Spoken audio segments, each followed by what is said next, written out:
বেতন নেন ১ টাকা, কিন্তু তার সম্পত্তির বহর জানলে চোখ কপালে উঠবে আপনার।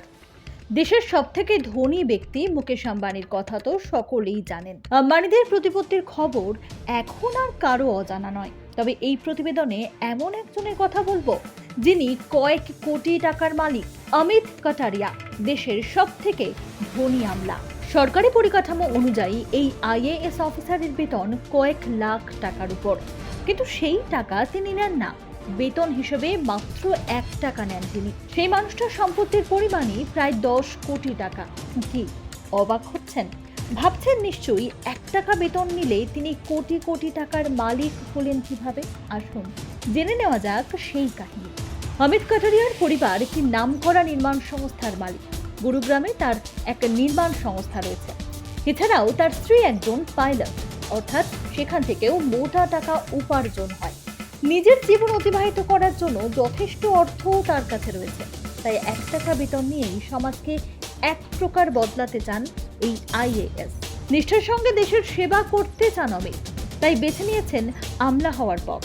নিজের পরিশ্রমকে সম্মান জানাতে ১ টাকা বেতনে কাজ করেন স্বইচ্ছায়। তাকে তার বেতন সম্পর্কে প্রশ্ন করা হলে অমিত জানান যে তিনি আয় করার জন্য নয়, বরং সিস্টেমে পরিবর্তন আনতে আইএএস এ যোগ দিয়েছিলেন।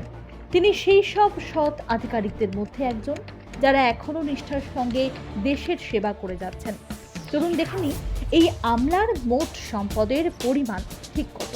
প্রাপ্ত তথ্য অনুযায়ী জানা গিয়েছে যে ২০২৩ সালের জুলাই মাস পর্যন্ত কাটারিয়ার মোট সম্পত্তির পরিমাণ ৮.৮০ কোটি টাকা। ব্যবসা থেকে তার বার্ষিক আয় হয় ২৪ লক্ষ টাকা। অমিত কাটারিয়া ভারতের অন্যতম ধনী আমলা হিসেবে বিবেচিত। সাধারণত আইএএস অফিসারদের বেতনের সঙ্গে জুড়ে থাকে টিএ, ডিএ এবং এইচআর এর মতন একাধিক ভাতা।